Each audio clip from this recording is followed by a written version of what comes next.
anak-anakku kelas 5, apa kabarnya nak? Semoga tetap dalam keadaan sehat ya. Salam jumpa dan salam sehat dari Ibu. Tetap semangat, selalu jaga kesehatan ya nak. Jaga kebersihan. Ya, sebelum kita belajar, mari kita berdoa. Dalam nama Bapa dan Putra dan Roh Kudus. Amin. Bapa yang baik, puji dan syukur kami sampaikan kepadamu atas segala berkat-Mu yang telah kami terima sampai pada pagi hari ini. Bapa yang baik, kami hendak belajar agama, sertai dan turunkanlah terang Roh Kudus-Mu ke dalam hati dan pikiran kami, agar pelajaran hari ini dapat kami ambil manfaatnya dan kami membawa berkat kepada semua orang, dan kami dapat mempraktekkannya dalam kehidupan kami sehari-hari. Doa ini kami sampaikan kepadamu dengan perantaraan Kristus Tuhan kami. Amin. Dalam nama Bapa dan Putra dan Roh Kudus. Amin. Ya. Anak-anak Ibu yang terkasih kelas 5, pada minggu yang lalu kita telah belajar mengenai Maria dan Elizabeth menanggapi rencana Allah. Mereka menaati apa yang diperintahkan oleh Allah dan melaksanakan apa yang telah direncanakan oleh Allah. Maka hari ini kita akan belajar mengenai Yesus taat kepada Allah. Yesus taat kepada Allah. Dalam pelajaran ini nanti kita akan melihat bagaimana Yesus taat kepada Allah walaupun iblis sudah menggoda, sudah membuat Yesus mengalihkan ketaatannya, tetapi dia tetap taat kepada Tuhan walaupun iblis atau setan datang menggodai Yesus.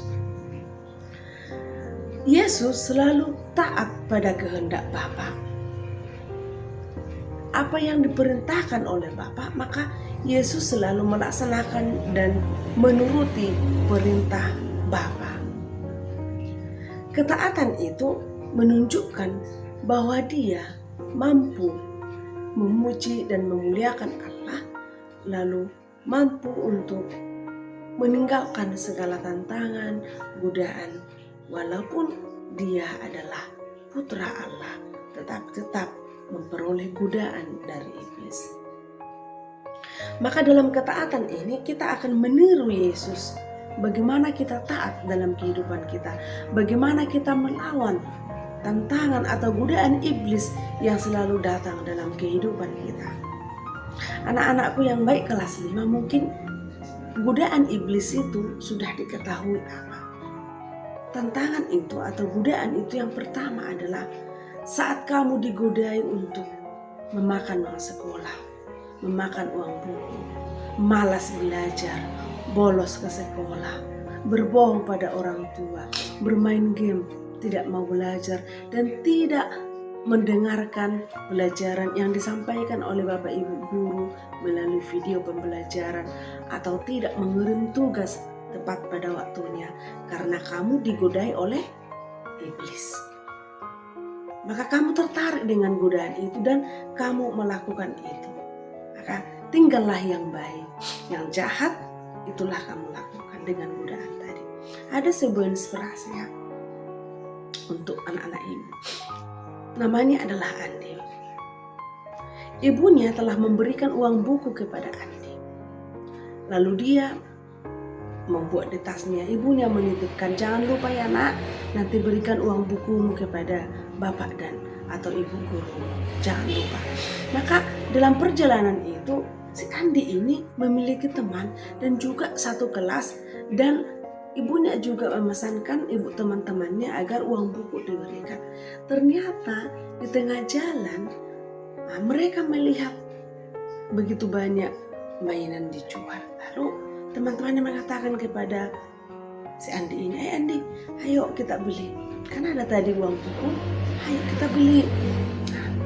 Tetapi si Andi tetap melawan godaan itu. Sedangkan teman-temannya sudah mengambil semua mainan dan uang buku yang dikasih oleh orang tuanya mereka habiskan hanya untuk membeli mainan. Maka mereka sampai di sekolah. Maka orang tua guru minta uang buku. Anak-anak ibu sekarang bayar uang buku, siapa udah membawa? Lalu si Andi datang membayarkan uang bukunya. Lalu yang temannya yang lagi, kenapa ditanya Bu Guru, kenapa? Mereka diam dan tertunduk. Anak-anakku yang terkasih kelas 5, bagaimana si Andi itu bisa melawan godaannya? Coba kamu tiru itu nak. Dia mampu melawan godaan iblis, bisikan iblis yang selalu datang ke telinga kita dan ke hati kita. Mari kita lawan seperti Yesus. Dalam Lukas 4 ayat 1-13 nanti, di situ dapat kita melihat bahwa Yesus digodai oleh iblis 3 kali. Setelah dia dari sungai Yordan, maka dia dibimbing oleh Roh Kudus ke padang gurun. Di padang gurun ini, disinilah tempat iblis. Maka Yesus di sana berpuasa selama 40 hari lamanya. Ya. Dalam pencobaan yang pertama itu bahwa iblis mengetahui bahwa Yesus sudah lapar, maka dia digodai. Hei Yesus, kau sudah lapar, ubahlah batu ini menjadi roti. Tapi Yesus mengatakan, manusia bukan hidup dari roti saja. Lalu pencobaan yang kedua, belum mundur setan atau iblis.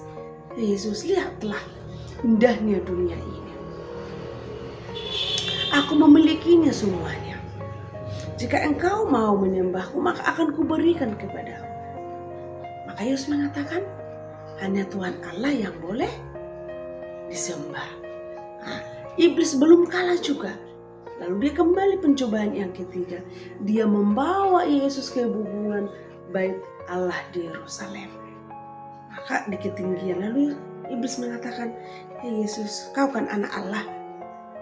Jatuhkanlah dirimu ke bawah, maka malaikat-malaikat akan membantumu. Allah akan menyuruh malaikat-malaikat akan menatangmu dan kamu tidak akan jatuh. Asal kamu mau menyembah.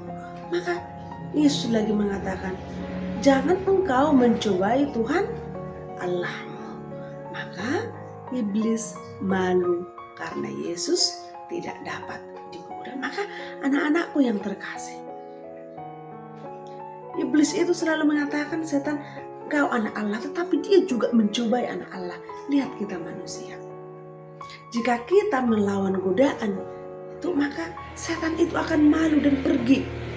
Nah, ini gak bisa digodai. Tetapi kalau kita digoda oleh setan itu melakukan yang tidak baik, yang kurang baik, yang jahat, maka setan itu sangat senang.